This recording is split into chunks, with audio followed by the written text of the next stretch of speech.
Douglas, what is up, man? How are you doing today? How is Dallas? Is it crazy hot out there yet? Well, it has been hot. By the way, thanks for having me on the show, Jimmy. Yeah, Absolutely.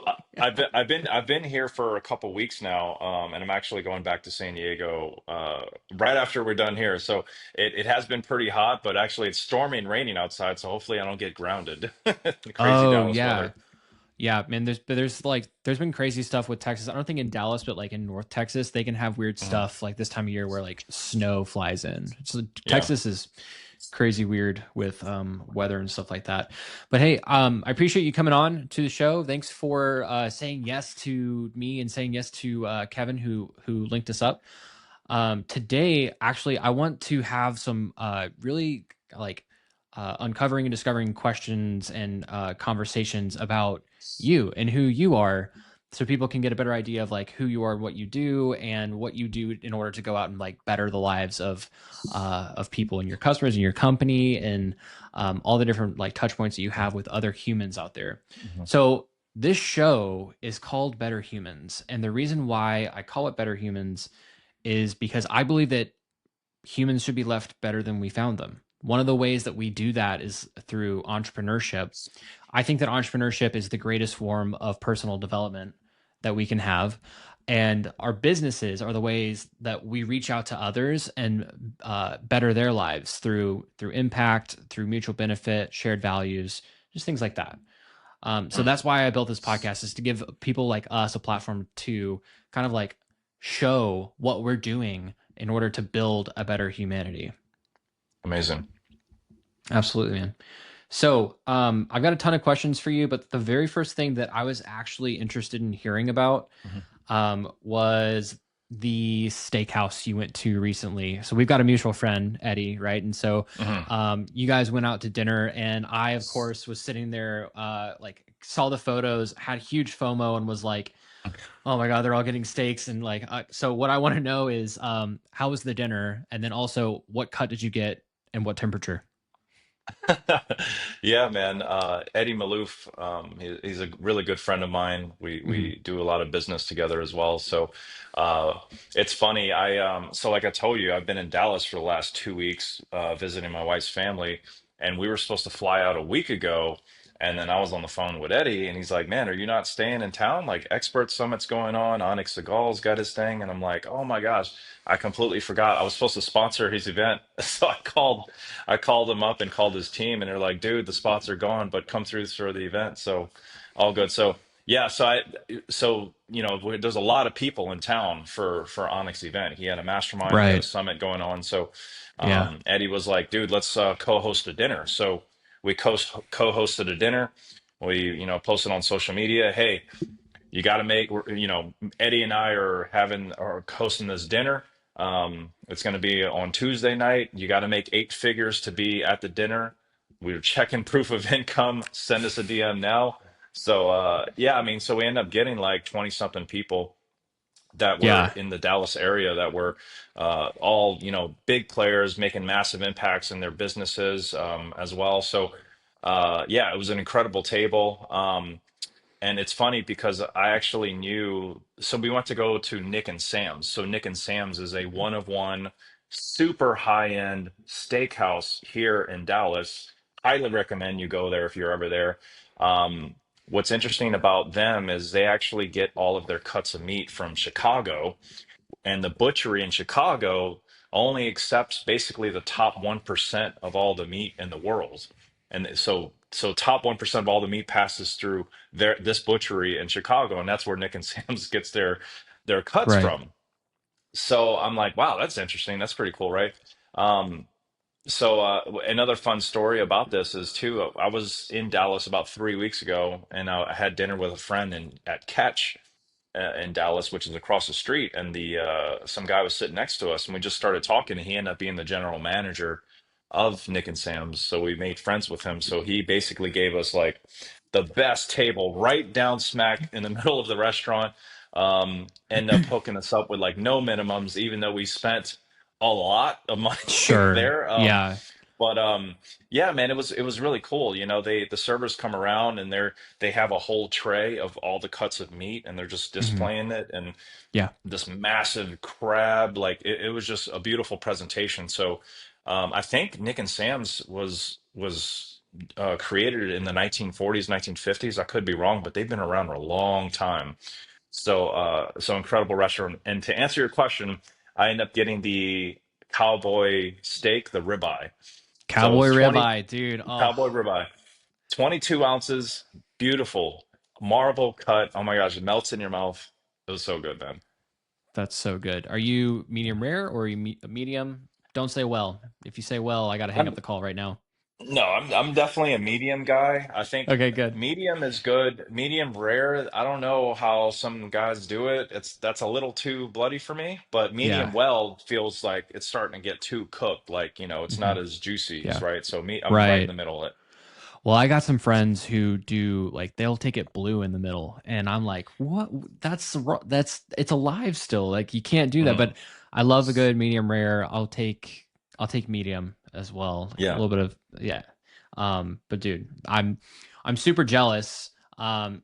A because steaks. B because you got to hang out with a ton of amazing people, Eddie included. I had a bunch of other friends that were out at Expert Summit, wasn't able to make it, and Hmm.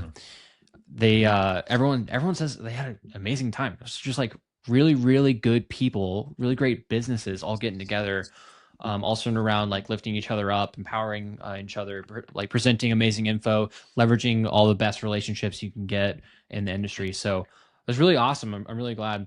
The last time that Eddie and I went and grabbed a bite together. He took me down to, you know how he bought the Scoville chain, or actually he's buying into some restaurants in the Scoville chain, right? Yeah, yeah. I've eaten We there went before. You down. took me. Is okay, okay. Do you eat Chick-fil-A? Well, not in a while. If I'm in a pinch, I get it because it's probably the healthiest thing, but I don't like that they put 50, 60, 70 ingredients in a simple chicken sandwich. So it's like not okay. Right, So, right. Um, but yeah, for the most part, I mean, like peanut oil, like of course there's I mean, I've personally got like issues with the chemicals as well. And I think that like as a country, we're making some really good changes to like shift and shy away from that. mhm. But one of the things that I noticed was like we eat Chick-fil-A like in the South here, especially like I'm in North Atlanta and like Truett Cathy and Chick-fil-A, like it's all right here, right? I'm in the home of it.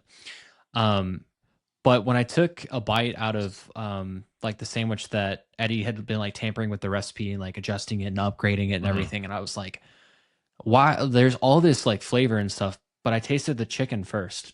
That was insane. I was like, Mm. you're doing so good with this. Like I like how do I get you to buy or like move a chain up here to like we're in Canton, so like North Atlanta where I'm at. Eddie's closer to the city. But still, dude, yeah. I really appreciated him taking me out, like showing me like everything behind the kitchen, like showing all the upgrades and everything that he did there. Mhm. So yeah, man. Steak is steak though. Steak is king. Yep, Nice. absolutely. His sandwiches are amazing, Scoville, so I've tried them. Yeah.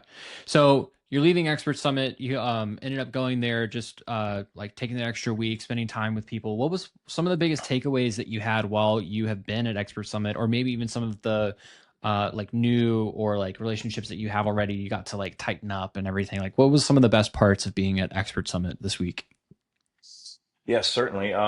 So Expert Summit, I actually didn't spend too much time at the actual event. Because what Hmm. so what happened was I didn't block my count, right? I forgot that the event was going on, and Yep. but I decided to stick around to pop into the event. So I didn't block my calendar. So I had quite a number of calls that booked up this whole week, so it kind of limited my availability Yeah. to actually be there. But I did actually, what's interesting is I did have some solid takeaways from this event, and it might have not have been something that someone said on stage specifically. There's always golden nuggets to take away from these events when you go to them, right?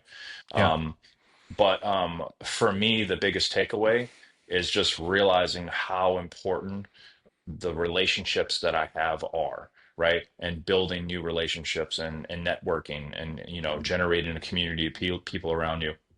So, I mean, for example, Eddie's a good friend, right? We've already mentioned him quite a few times already. Yeah. Yeah. I pop into the event at like 3 o'clock. I knew on the first day, I didn't get there until 3 o'clock. I knew he was speaking. I wanted to see him speak. He's someone that I really care about, as well as other people there, like Edward Collins and Josh Troy, right? Edward Collins is arguably one of the best tax strategists in the country.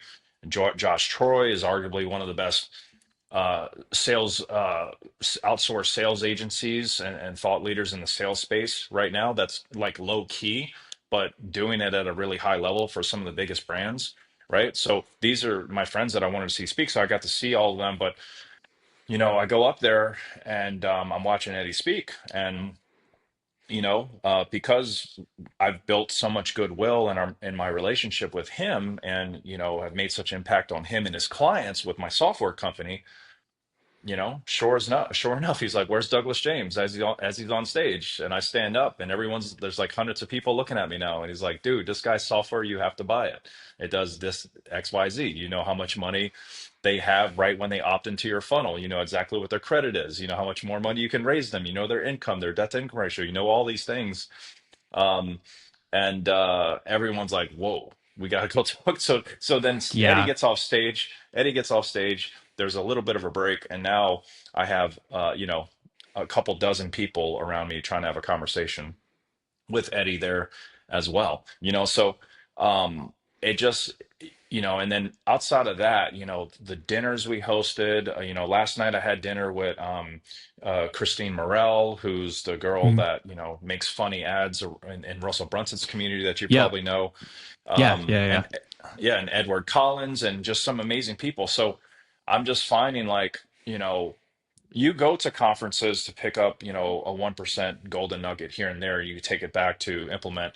But when you're somebody that really understands the value you bring to the game and really understands what you're doing and building and how to scale, and when you show up to these events, you're actually able to build more deeper relationships with people, Yep. because now you have something of service to provide to people. I think a lot of people that go to events, they're kind of like, "I'm not sure what I'm doing. I'm still trying to figure out my next move." Right. And I'm not saying there's anything wrong with that. You got to keep pursuing. If there's somewhere you want to be, somewhere you want to go, you have to go find and latch on to people that are doing it and invest into them.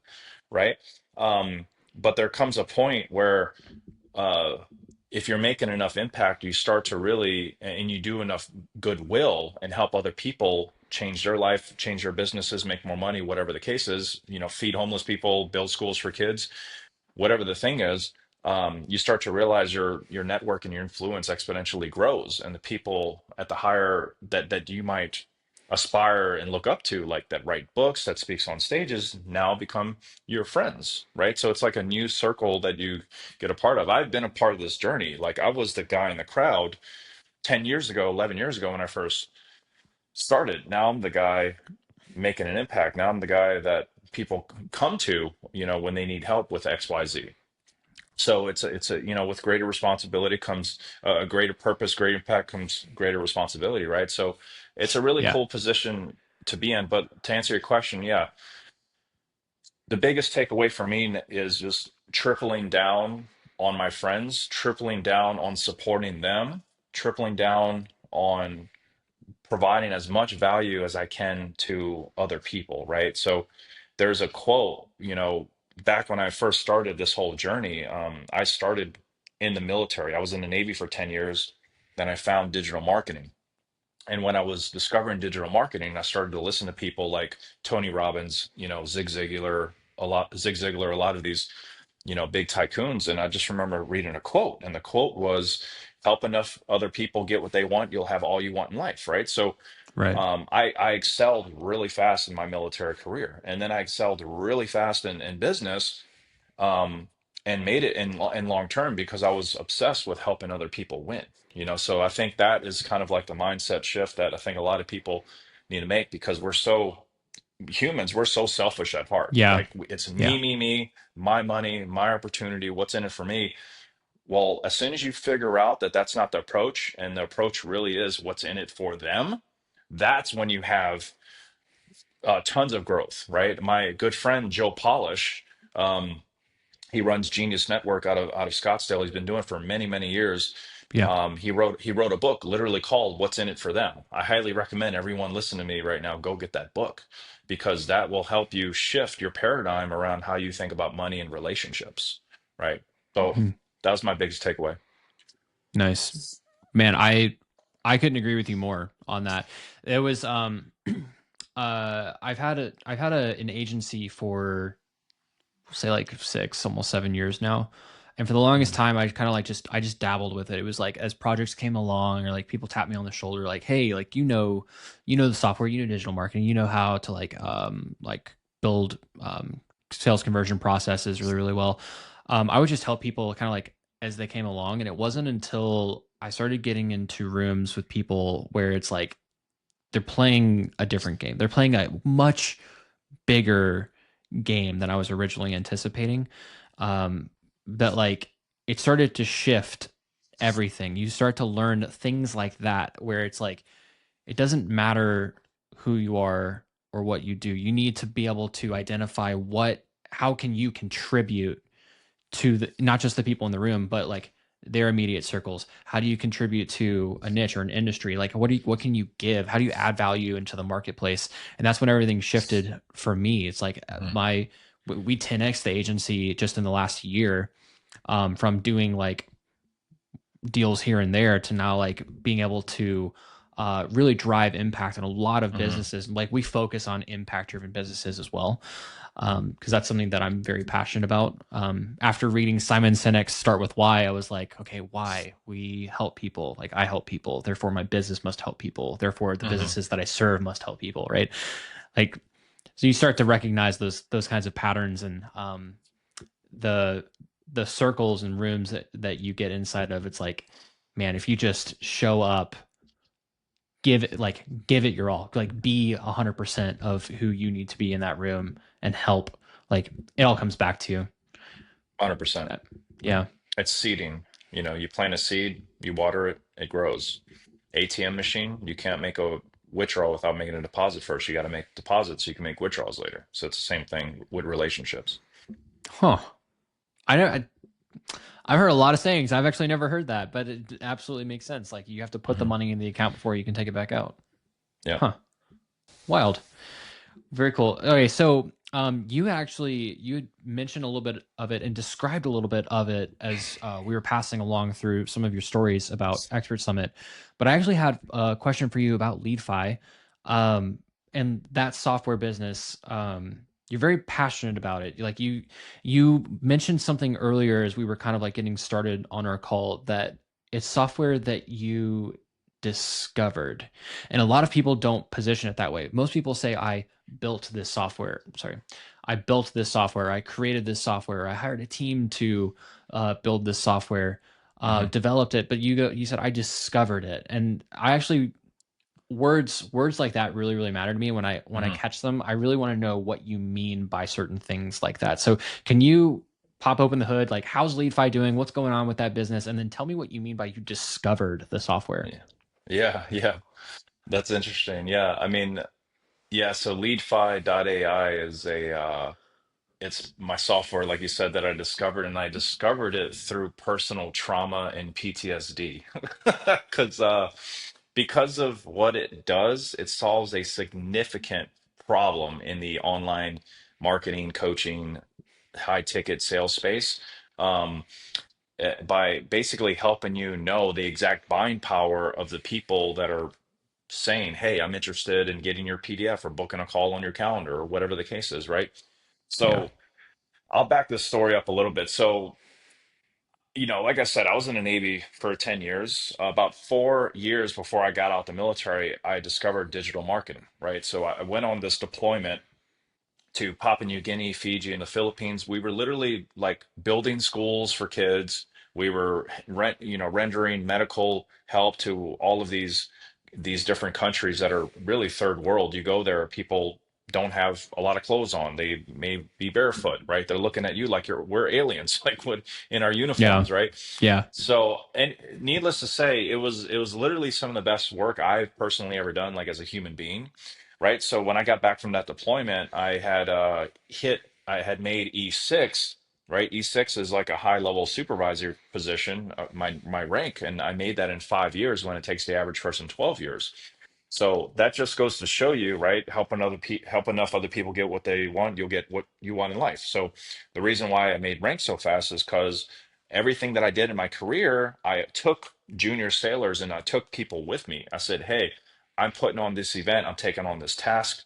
I need your support in order to do it and execute it, and the result's going to be amazing. But we got to work together to get it done." And I was the guy that led my team to do it, right? Right. So I did that many times over that period, and I made rank super fast. But anyway, I get back from deployment, and I'm just kind of like, man, I think I might be ready for the next step. I want to have a family. I want financial stability.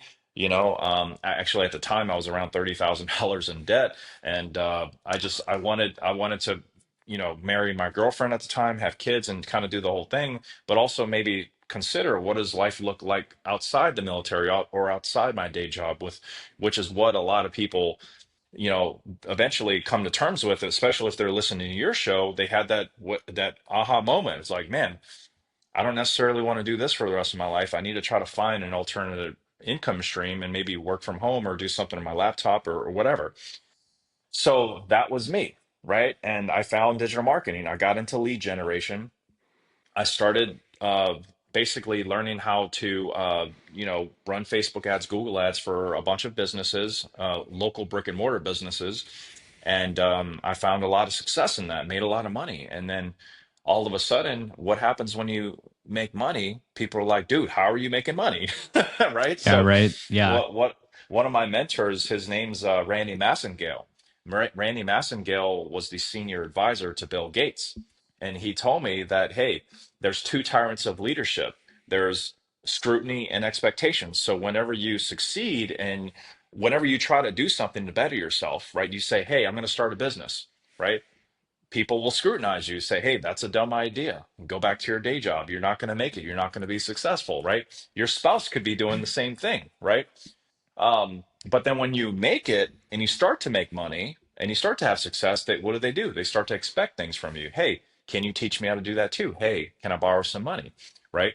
So one of those two things will always happen. And because I had so many people coming to me when I was in the military in uniform saying, "Hey, I'm getting out the military. Can you teach me how to make money?" They were started to expect things from me. So because of the expectations, I got into the coaching and education space on how to teach people how to run ads for local businesses and basically make an alternate income source, right? And it was very successful. I went off over the next few years to do over $100 million in revenue and spent over $30 million on ads to do it. And I sold packages up to $50,000 each, right? So I tell you Yeah. all that not to boast, but that journey of spending a lot of money on ads and then losing a lot of money on ads was very stressful. There was times where I didn't Yeah. know I was going to make payroll, right? And I had over 100 employees in my company at the time.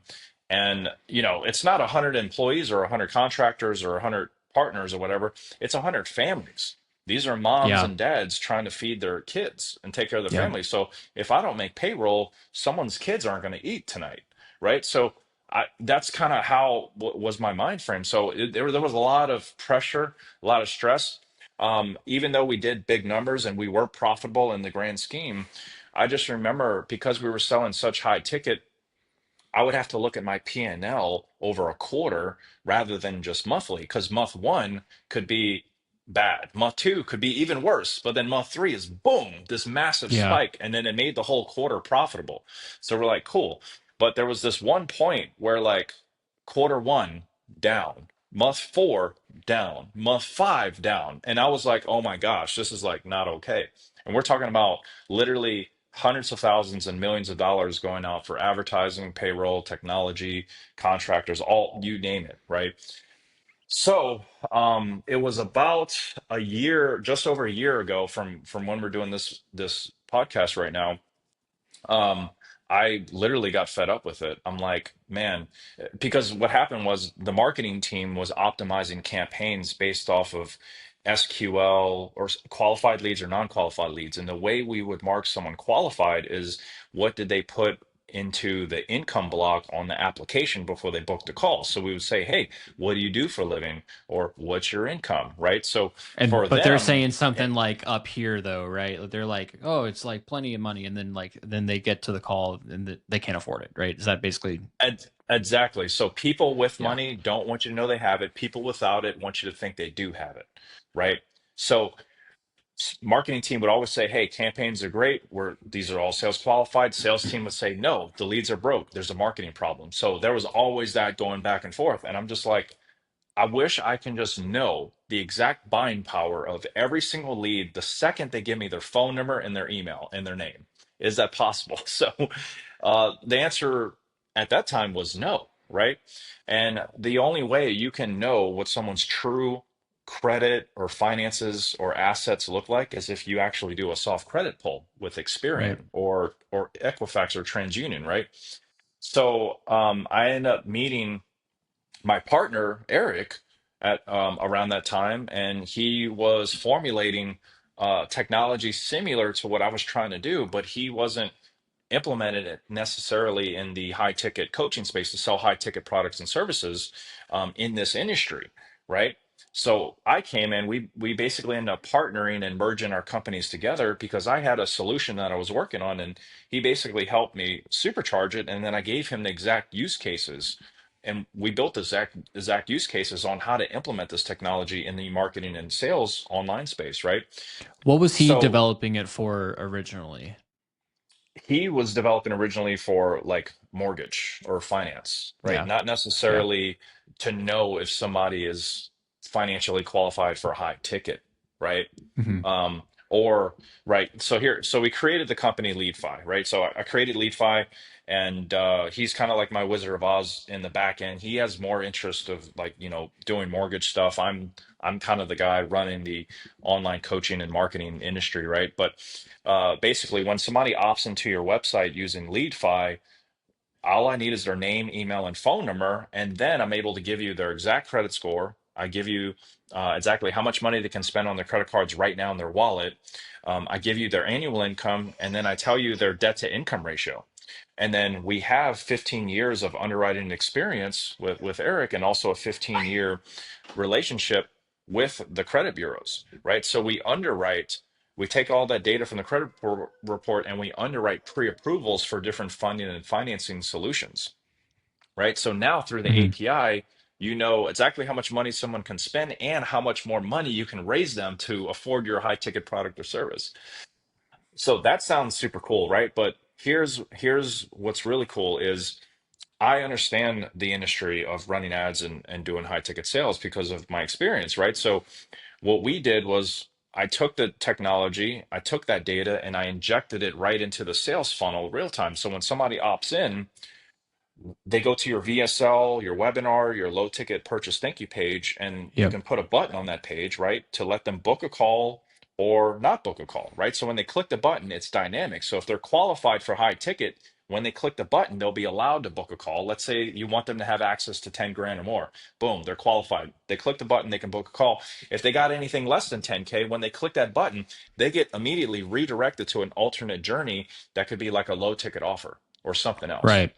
Like right? elongated education and training that doesn't involve like a service or like human to human involvement. I've seen, so it's actually really interesting now, like you've diagrammed this out, and I'm pretty privy to a lot of different softwares, and I love hearing kind of like your thought process behind like, okay, we're going to take sales strategies we would normally run in person, but we're going to be able to like express them through web, do it programmatically, and that's super amazing. And I've seen a ton of companies implementing this exact thing. Recently, we're talking with some folks at WAP, and WAP does this with their onboarding. It's like based on um, like who you say you are, like and like some other personal details. Like you can either book a one-on-one call and you qualify to actually speak to somebody on their team, or you can go join WAP University, and then you can go Mhm. get a continuing education there through WAP University and get onboarded, use the tool, and things like that. So like I think what you built is incredible from my understanding, and it's actually really interesting. This is something that I've been developing myself, like shifting from low to mid ticket into high ticket, and doing like larger solutions for organizations and brands that Hmm. want something like a more comprehensive solution built out for them. And knowing this information is crucial. Like the more info that you have, it's like your arsenal. Like it's ammunition that you have in the sales conversation. It gives you the confidence to move forward. Like whether or not they're going to close with you, like you just have more info and more Yeah. ammo to And leverage. here's the super amazing magic though. Now that you have all this data per contact record in your CRM, no matter what your CRM is, it'll like John Smith, credit score, exactly how much they can spend on their cards, income, everything. We can actually integrate your ad accounts on Meta and Google and feed that data right back to your Pixel to supercharge your targeting. And from that, we're seeing about a 40% increase in the number of qualified leads booking into the funnel, right? So it's significant. So LeadFi is Yeah, huge game changer. It's amazing. We already have over 100 7 to 9 figure brands on it, and also 6 figure brands on it. that's amazing. Yeah, dude, congrats. Um, that's super awesome. And apparently, you just got a whole room of experts in on it now too, right? Yeah, yeah. It's what's cool is so I've been a paid ads guy for the last, like 10 years. Paid advertising is how I've scaled my companies, how I've scaled clients scale their companies as well. And then helping them design like high ticket processes on the back end. Yeah. But LeadFi scaled to over 100 clients in a short amount of time, and we didn't run one single ad, $0 on ad spend. The way we did it was through a generous affiliate partnership by Hmm. offering rev share to our Yeah. affiliates. So, so to me, the networking game, the relationship game, um, over the years, I've just built up so much goodwill in the industry, and through my network, now I have these amazing partners that are willing to adopt it, use it, get proven case studies, and then share it to everyone they know. And that's how we've been able to scale. Yeah, I love leveraging when anytime that we can and it makes sense, leveraging network affiliates, referral partners for go to market strategy is Hmm. incredible. It's so good. Like don't have to gamble. You pretty much just pay to acquire the customer when you've acquired the customer, which is Yeah, great, right? exactly. Much less of a gamble. So Douglas, I was digging around earlier, and I want to learn more about you and like who you are as a person. Like you've been able to accomplish so much. You collapsed time as you were serving in the Navy. And by the way, thank you for your service. I appreciate Thank you. that. Um, and you were able to collapse time by doing an incredible job in your time in the service. Like you've built up LeadFi and done such an amazing thing with that software. But something that I saw online that I actually have questions about, and I'd love to unpack and uncover with you is I saw something in I think it was on your Instagram. I could be wrong. I'm also really low on sleep because I've got a almost 2 year old and he's been waking up a lot. But it was a post that talked about your childhood and your father and your experience with him leaving and your mother and some decisions that you had to make as you were entering into adulthood. Can you tell us about what was going on at that phase in your life and how that kind of like kickstarted what would happen in your young adulthood?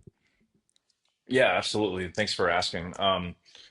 Yeah, so I think every entrepreneur that I know, for the most part, that have had great success also had a very chaotic upbringing, right? Yeah. So I feel like if you're one of those people where you have trauma or you had a rough childhood and now you have this crazy massive success or desire for more and you're actively seeking what the next phase of your life looks like, you know, we know what rock bottom looks like, and it's a place where we never want to be again, right? So I've been there, pretty heavy. There was a, dark, in my childhood, it was super chaotic. My dad, um, unfortunately, you know, abused alcohol, abused drugs, physical, verbal abuse in our home. I have another sister, right? Um, and I saw and endured things as a kid that no kid should ever see. I mean, there's times I went to bed and I didn't know if I was going to eat, and if I did eat, I got woken up at 3 or 4 a.m. to eat a cheeseburger from McDonald's. When I had to go to be up in an hour or two to go to school. Like, Yeah. um, so yeah, there was definitely some very interesting times, and when you're a kid, you're a sponge, right? Like I have two daughters, 5.5 and a 2-year-old, and you have a son that's, just shy of 2 years, right? So Hmm. I'm sure your son looks up to you, and everything you do is gold, and they're learning from your every little move, right? So when I Yeah. was a kid, I watched my dad do a lot of things. I watched him get into fights at bars. He would take me around in his truck. He would bring me into places that I shouldn't be. And I think this whole time, I think my dad's a superhero, right? Um, so it wasn't until I was like 15, 14, 15, 16 years old, around that time as a teenager, you start to come in your own. You start to have your own way of thinking. You start to really discern what is right from wrong. Um, and it was around this time that I started to challenge my father, and I just started to tell him, look, I don't agree with your behavior. And I don't appreciate the way you treat my mom. And my mom, if it wasn't for my mom, I wouldn't be really where I'm at, because she worked 12-hour shifts at nights in the hospital, as a respiratory therapist, and put food on the table. My dad was jobless, has been jobless for many, many, many years. He just is a consumer, right? Yeah. And I got into a confrontation with my dad, and I approached him. I said, "Look, I don't appreciate what you're doing. Like, I need you to stop, or I'm going to leave." He said some words, I said some words. He took a punch, and then I left. I packed my bag, a backpack with some clothes and some stuff, and yeah, I left. You know and ever since that moment, I never went back home. I actually moved in with my grandparents, right? And then I lived there for some time. Then I moved in with my best friend's parents for some time. And around 17, 18 years old, I started to get odd jobs. I ended up bartending and working at a restaurant for a couple years, and I started to stay out late till like 4 or 5 a.m. in New Orleans, Louisiana, bartending, drinking, doing dumb things that you can think of that an 18 or 19-year-old kid does. So it, I've been to Bourbon Street once in a lifetime, a lifetime ago. So yeah. yeah, I've been down there. There's not much great things down there after Mm-mm. dark. Like it's a No. beautiful city, Jackson Square. There's amazing things to see. Um, but my grandparents and my mom came to me one day and they're like, "Look, you're either gonna go to the military, you're gonna go to college, or you're gonna get the heck out of our house." Right? So I graduated college with a 1.4 GPA. There was no way I was gonna go to school. I was not a great student. I was not interested in that at all. I didn't want my family to disown me, so I ended up just joining the military, right? And then Yeah. I went into the Navy as a information system technician. Like when I was a kid, I was super into computers. I was super into video games, computers. I would watch tech TV. So I ended up joining as an IT, and this is actually a fun story. So I get to boot camp, 9 days in a boot camp. They have this moment where they're like, it's called a moment of truth, right? So the moment of truth is you go into a room and there's a bunch of chiefs in the room, like big brass, and they're like, hey, if you've ever stolen, if you ever smoked weed, did drugs, went to jail, we're gonna find out. So you tell us right now, right? So I'm this 19-year-old kid. I'm scared shitless, to be honest with Right. you at the time. And I did have some history. So back when I was 17 years old, I actually worked at Target for a short period of time. And for Target, I was like the what was it? Electronic specialist technician or whatever. I had like the keys to all the back end stocks. Yeah. So, I mean, unfortunately, I made some bad decisions back then. I ended up, stealing like a few $1,000s in electronics over a couple months. Not my proudest moment. I think back to it, wow, it was really dumb, Did right? they And charge you as a minor or did they charge you as an adult? so I got charged as a minor. I got Oh, into a first good. offenders program. I had to pay a Yeah. fee every month for like a year. I had to go to these classes every month. Yeah. But around that time, about a few months after that happened, that's around, actually I went through the whole program, but and then I started to bartend, right? But then that I decided I was going to go in the military. So my recruiter, I started talking to my recruiter and he's like, hey, man, this thing is still on your record, even though it's not supposed to be. I can get it expunged, but you can never bring it up in boot camp or if anyone ever asked you. So I'm like, okay, that sounds good. But when I got to the moment of truth in boot camp, dude, I was scared. I'm like, you know what? This is expunged. It's been removed from my record. I'm just going to bring it up. No big deal, right? So I get in there, and to be in IT, I needed to have a top secret security clearance because I'm probably going to be looking at data, government data, and and things Right. like that. So I go in the room, and there's this guy at the desk. He opens up my file, and the first question he asked me, "Have you ever been to jail?" I'm like, dude, can we not warm up to this? Like, what the heck? Um, so I said, yeah, I got arrested when I was 17 from shoplifting at Target, but my recruiter expunged it. It's all good. He just immediately closes the file and he's like, I'm sorry, you're gonna have to pick another job. So I uh I was devastated because I was the computer kid, that's all I wanted to do. So I called two people. I called my mom, I called my grandma. I talked to my grandma and she's like, "Baby, come home. You don't have to stay there. Come home. We'll figure out something else." I called my mom. She's like, "Baby, you're already there. How about this? Everyone in my family is either a doctor or pharmacist. Why don't you choose medical field?" I said, "Okay, I'm already here. There's nothing for me back home."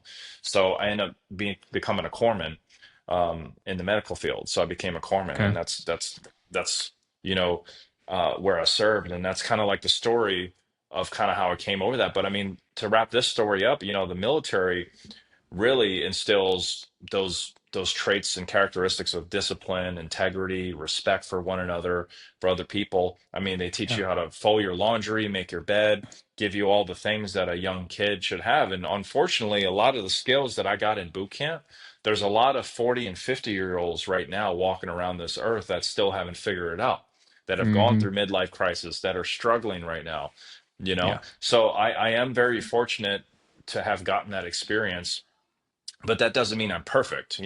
I've definitely made my share of mistakes over the years. Right. But yeah, I mean, that's just to give you an idea of some of the or some of the things that I've had to overcome that chaotic environment and basically strive to have structure and order in my life, right? To have Yeah. a foundation for kids to be able to raise kids in a very fruitful and cultivate an environment for them to thrive, and also my employees in my company too. So um, yeah, so I think I'm always striving to find that stability because so much of my childhood was so chaotic right now. So now that I'm in control, like who wants to live in a chaotic environment and have uncertainty? I like to have certainty in things.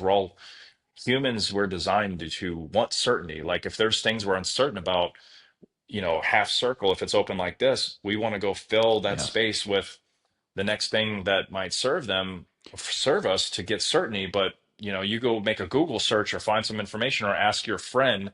For example, I've coached and trained so many people when they're considering making a purchase with us, they'll say, "Hey, I asked someone to about paying you 10 grand to work with you, but they told me it was a bad idea." So I'll say, "Okay, well, who was this person?" "Oh, it was my uncle." "Okay, tell me about your uncle." "Oh, he does he have a job? Where does he live?" "Oh, he lives at home with my mom. And I don't think he has a job right now. He sleeps on our couch." I was like, "Okay, do you think your uncle is somebody to get advice from on making an investment into your future and helping you make an impact?" Probably not, right? So you got to be careful where you get your information from and who you listen to. Absolutely. Yeah. Man. Um, that's like that's so crucial. I've embodied that as well. I'm very particular about who I take advice and recommendations from. But like for anyone else, like Russell Brunson put it this way, or actually, I don't even remember. He probably got it from somebody else too. But like, follow the piles of money. Like, if money is the goal, like Hmm. swap out the pile of money for like insert desired outcome here, right?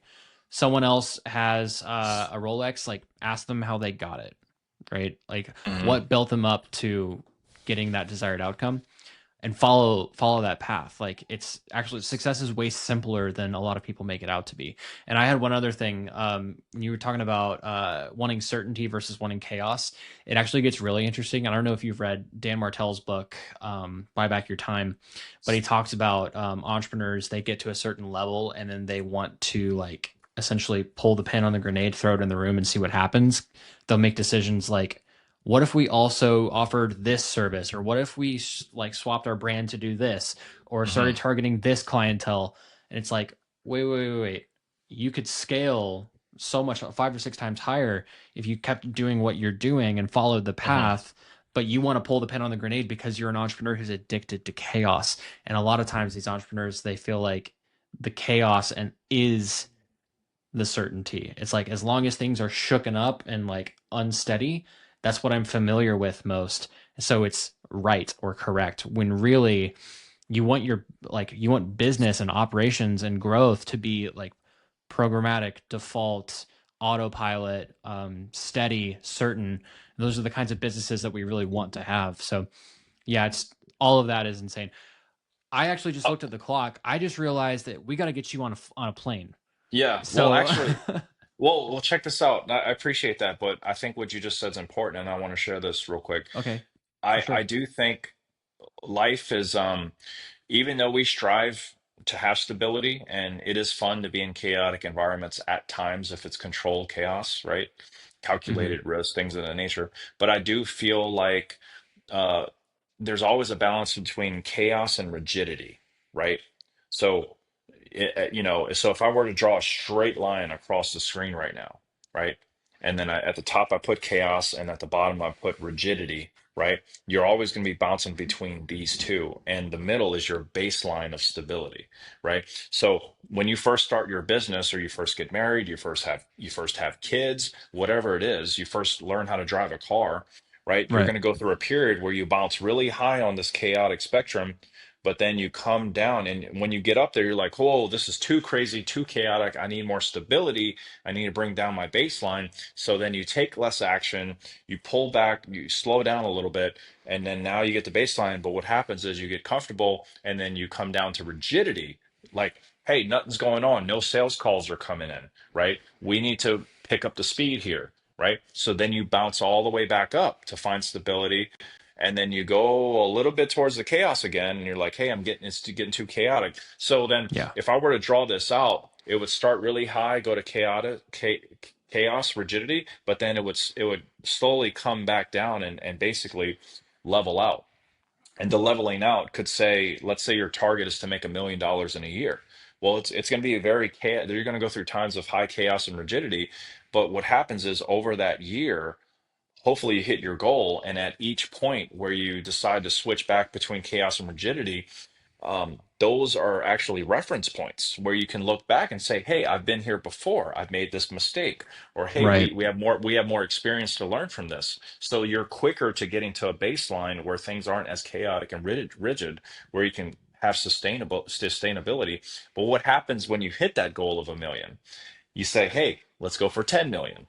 Right? Let's take it to the next level. So you start this whole cycle all Boom. over Chaos again. spike. Oh yeah. Exactly. So, the top of the mountain is the bottom of the next, right? So it's always going to be like that. So I just wanted to add that, but I think that's a really Yeah. good point to make. Nice. Awesome. Dude, I appreciate it. Okay. Douglas, I want to make sure that you get on your plane. You Mhm. deserve to go home. You've been out traveling for 2 weeks, and it's time. So, um, let's let's land this plane. When people are tuning in and they get to the end of the episode here, usually I want to get them connected. Like, the best way for them to get connected with you. Yeah, certainly. I mean, if you just go to Instagram and type in Douglas James, I should be the first one with the blue check. I believe it's V underscore Douglas James. And then my business website is leadfi.ai. So that's LEADFI.ai, where they can check out the software. Love it. Okay, amazing, dude. Okay, I won't keep you any longer. Go catch your Uber, and thank you everybody for tuning in. This has been Jimmy Allen and Douglas James on the Better Humans podcast. We'll catch you on the next episode.